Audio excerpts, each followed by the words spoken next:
Hello everyone, welcome back to my channel. This is Sarah, and today I'm going to wrap up Reader Rama for you guys.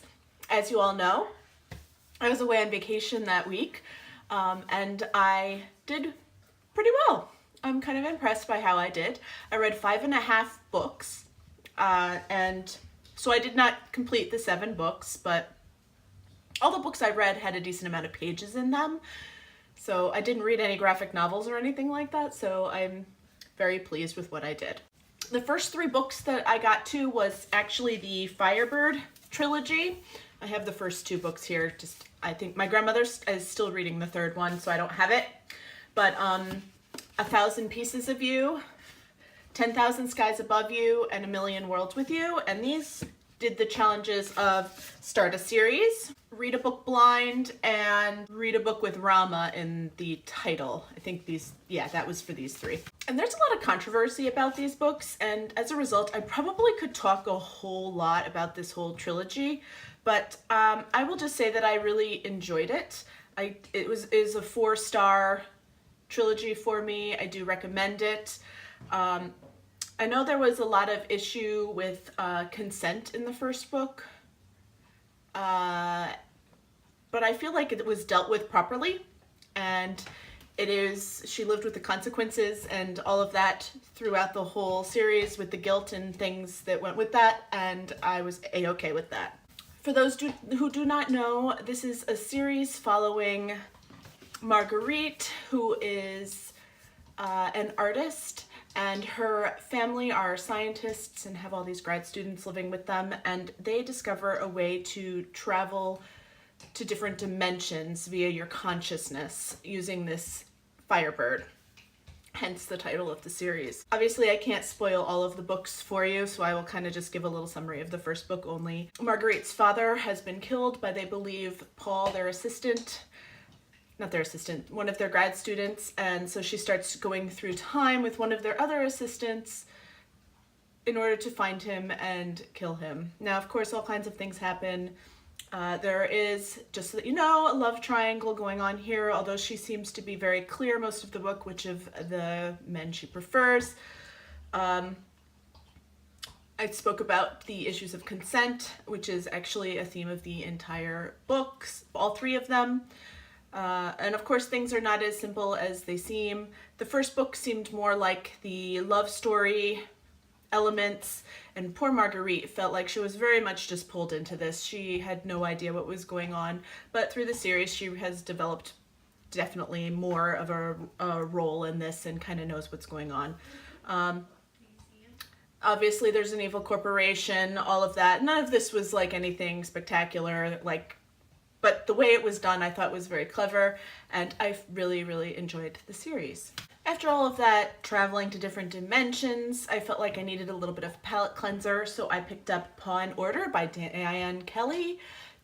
This is part of a series. I did not read the first book. It is a cozy mystery, and this one fulfilled the read a book with an animal on the cover, because you see a dog butt there. And in this, we have Megan, who is a canine officer in the police, and her dog buddy, who is Bridget. And they are trying to figure out who is the thief at the rodeo. We know who the thief is because it is written from her perspective, Megan's perspective, and every once in a while you get a little something from the dog, which was kind of cute. There is a romantic interest in this, actually 2 of them potential. No one is serious in this book, and it was cute. It was nothing spectacular, but it was adorable, and it was a really good palate cleanser in between all of the pretty heavy books that I was reading.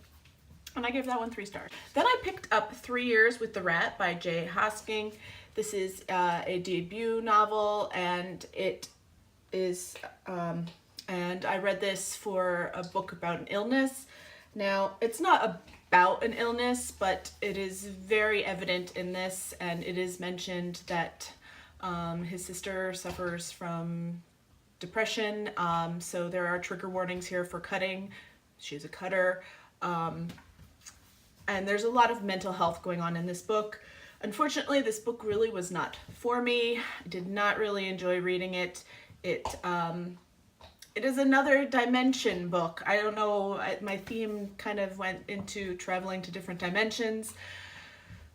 But this book was very dark and very gritty. I mean, I didn't like any of the people in it. They were very big alcoholics and everything was just very gritty and dark, and I was not really a fan of it, and I gave it 2 stars, unfortunately. Just not for me. Sometimes they're not. So those are the books I finished. I did get halfway through Broken Harbour by Tana French, and I am really enjoying this so far. But it looks thin and little and like, oh, it shouldn't take you that long, but it's 450 pages. And the writing, there's like a lot of writing on these pages, so it's taking me a bit longer to get through than I anticipated. But I should finish it depending on how much I read today, either today or tomorrow. So I'll wrap that up at a different time, but right now I'm enjoying it.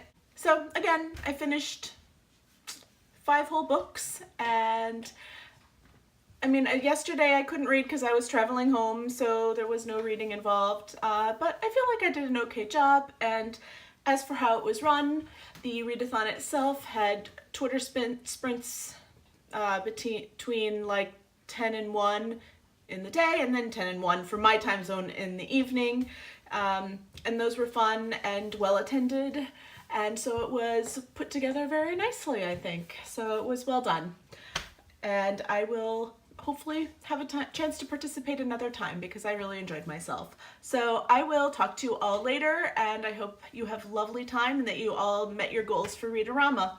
Bye!